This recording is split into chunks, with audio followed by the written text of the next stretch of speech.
रेलमंगरा में सहकारी समिति चुनावों में अनियमितता के आरोप में लोगों ने किया प्रदर्शन।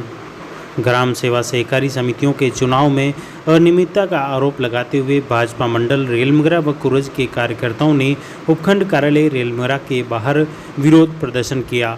साथ ही चुनाव अधिकारी पर मिलीभगत के आरोप लगाते हुए चुनाव में धांधली को लेकर उपखंड अधिकारी को शिकायत की। बताया कि कतिपय प्रत्याशी को फायदा पहुंचाने के प्रयास किए जा रहे हैं।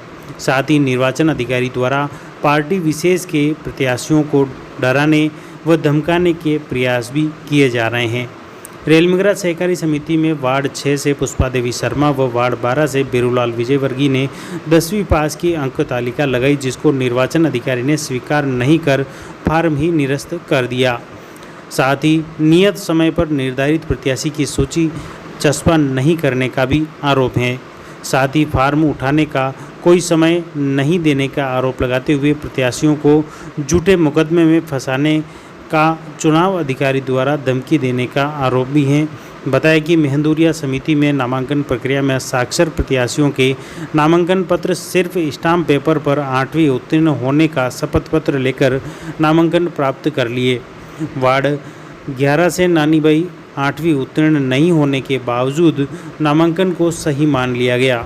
सकरावास ग्राम पंचायत की सहकारी समिति में मदारा में नामांकन में सही प्रक्रिया से नामांकन किए जाने पर भी एक तरफा कार्रवाई करते हुए विरोधी प्रत्याशियों के नामांकन निरस्त कर दिए जाने के आरोप हैं।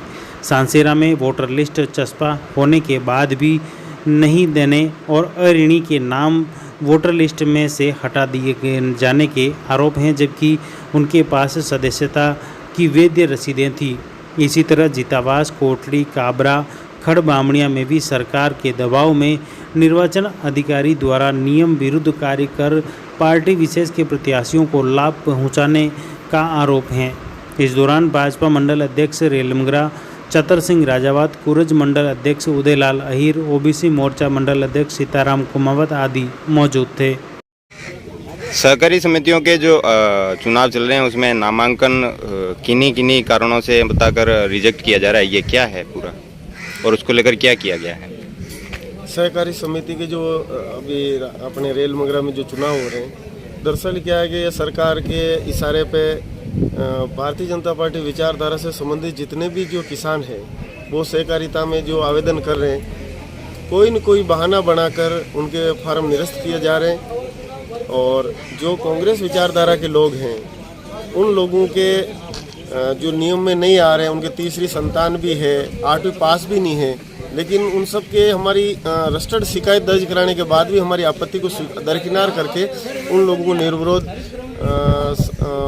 डायरेक्टर सदस्य बनाया जा रहा है।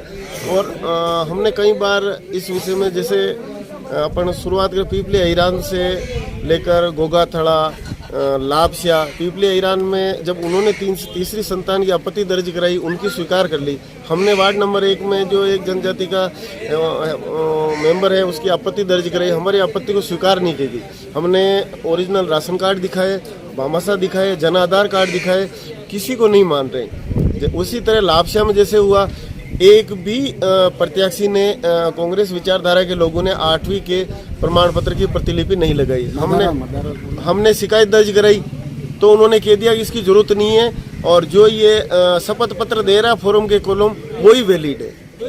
उसी तरह जूणदा में जिसने मार्कशीट नहीं लगाई उनके फार्म रिजेक्ट कर दिए गए। वही स्थिति मदारा में सारे के सारे अपोजिशन पार्टी के जो आवेदन करता है उनके सारे फार्म निरस्त कर दिए, सीधा का सीधा। और रेलमंगरा में हुआ, आपने देखा, 5 फॉर्म निरस्त कर दिए और एक तरफा उनको निर्विरोध घोषित। इसी तरह जीतावास में हुआ, जीतावास में हमने बताया कि इसको क्यों रिजेक्ट कर दो, इसमें सारी पूर्ति पूरी है, तो कि इसकी 8वीं की मार्कशीट वो स्पष्ट नहीं दिख रही है। हमने कहा ये देखो ये इसकी ओरिजिनल है। उन्होंने कहा हम ओरिजिनल देखना ही नहीं चाहते हैं, हमें ऊपर से निर्देश है, हम इसको निरस्त करेंगे। कहने का सीधा यह अर्थ है कि सरकार ने इनको लक्ष्य दे रखे कि भाजपा विचारधारा के लोगों के कम से कम 5-7 फार्म रिजेक्ट करो और कांग्रेस का बोर्ड बनाओ। और हमारी तो यही मांग है प्रशासन से कि इस तरह का दुर्व्यवहार नहीं करना चाहिए।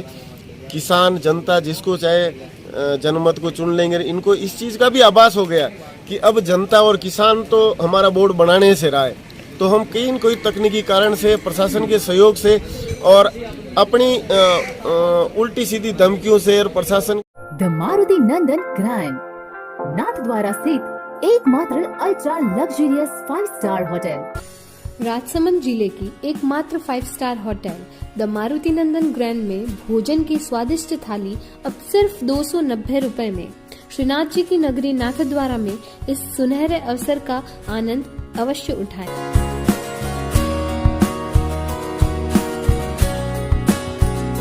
मारुति नंदन ग्रैंड, थिंक नाथद्वारा, थिंक नंदन ग्रैंड।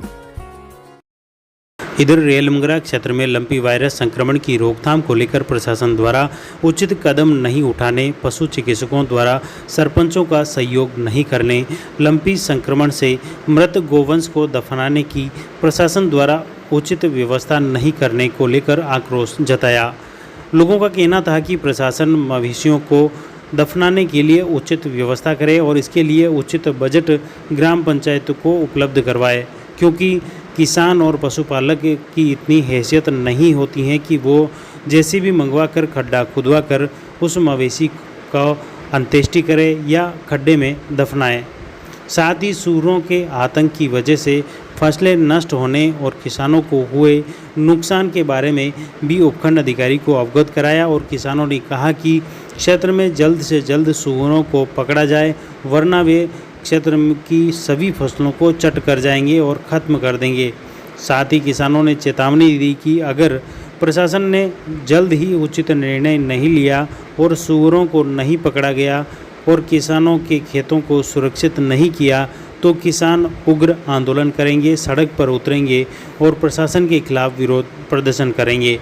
देखिए भाजपा मंडल अध्यक्ष चतर सिंह राजावत क्या कुछ बोले, सुनिए आप उन्हीं की जुबानी। जी साहब, ये लंपी को लेकर अभी ज्ञापन दिया गया, क्या है? लंपी एक बहुत बड़ी महामारी गौमाता में हमारे रेलमुंगरा क्षेत्र में फैल रही है और इसके बारे में पिछले कई दिनों से सभी लोग परेशान हैं। प्रशासन की तरफ से हम चाहते हैं कि जैसे कि गाय कहीं बीमारी का इलाज भी पुख्ता नहीं हो पा रहा है, डॉक्टर पहले छुट्टियों में हड़ताल पर चले गए और उसके बाद में भी जनप्रतिनिधि भी कई बार कोशिश कर रहे हैं, उनको भी पूरा सहयोग नहीं मिल रहा है और डॉक्टर अब आए भी हैं तो वो नाम मात्र की दवाइयाँ दे रहे हैं। हमारे कल भी कोई एक गाय की डेथ हो गई थी और उसको दफनाने के लिए अगला आदमी गरीब है, उसको जेसीबी के पैसे नहीं है, तो दफनाने की सरकार की तरफ से कोई स्पष्ट निर्देश नहीं है कि गाय को कहाँ दफनाया जाए और परेशान होकर के लोग उनको साइड में डाल रहे हैं और साइड में डालने से यह बीमारी और विकराल रूप लेने धारण होने की आशंका फैल गई है। इसलिए आज पूरे रेलमुंगरा क्षेत्र की जनता त्रस्त होकर के माननीय एसडीएम साहब के द्वारा राज्यपाल महोदय को ज्ञापन दिया कि स्पष्ट निर्देश दिया जाए प्रत्येक पंचायत में डॉक्टर को और प्रत्येक पंचायत में वहाँ के वेटरनरी कंपाउंडर को और ग्राम पंचायत के सचिव को, सरपंच को, भाई गाय जैसे बीमारी फैलती है तो बीमारी का इलाज किया जाए और उसके बाद भी यदि गाय मृत हो जाती है तो उसको दफनाने के लिए कोई विशेष प्रक्रिया जो है उसको जेसीबी खोद से खड्डा खोद के अंदर दफनानी है, तो इतना पैसा किसान के पास नहीं होता है। वैसे भी सूअरों से परेशान है और ये लंपी बीमारी जो है हमारे क्षेत्र में बहुत विकराल रूप धारण होने की आशंका है। आज भी प्रतिदिन हर गाँव में कोई न कोई गाय मर रही है, तो मेरा इसी वजह से, विरोध की वजह से आज प्रशासन को हमने ये ज्ञापन दिया है। सूअरों के आतंक को लेकर भी किसानों ने उपखंड अधिकारी के समक्ष आक्रोश जताया और जल्द ही उचित कदम उठाने की मांग की गई। रेलमुंगरा उपखंड अधिकारी मनसुख राव नामोर ने किसानों को आश्वस्त किया कि जल्द ही कोई उचित कदम उठाया जाएगा ताकि आम जन को राहत मिल सके। देखिए किसान नेता क्या कुछ बोले। ये फसल सुअर खा रहे हैं, इसको लेकर अभी ज्ञापन दिया है, क्या है ये? फसल इसलिए खा रहे हैं कि राज्य सरकार ने शेर चिट्टा छोड़े, उनके खुराक के लिए गडूरा सरकार ने छोड़ा। वो गडूरा क्या है कि किसानों की फसल नष्ट करने लग गए। मतलब कम से कम रेलमुंगरा तहसील में 100% फसल थी, उसमें 1% बची है, बाकी चौपट कर दी। बहुत सारे लोग खेत में बैठ के रो रहे हैं। अगर किसान इस सरकार के विरोध में बहुत जल्दी आंदोलन छेड़ने में, क्योंकि फसल खाने की किसी को गरीब भी नहीं बचा है और गडूरा का खाया हुआ कोई मवेशी भी नहीं खाते और वो जंगली सुअर करके हमारे को किसानों को संतुष्ट करके भेज दिया जाता है। चीते आए दिन आदमियों पे हमला कर रहा है, मक्की फसल में जाने के लिए किसान डर रहे हैं और गडूरा मक्की को चौपट कर रहे हैं। तो क्या किया अभी ज्ञापन दिया एसडीएम साहब को कि हमारी सरकार सुन ले और इनको पकड़ने की कोई उचित व्यवस्था करे। यही अभी किया, आगे नहीं होगा तो आगे के लिए किसान बहुत बड़ा आंदोलन छेड़ने के लिए आतुर होगा।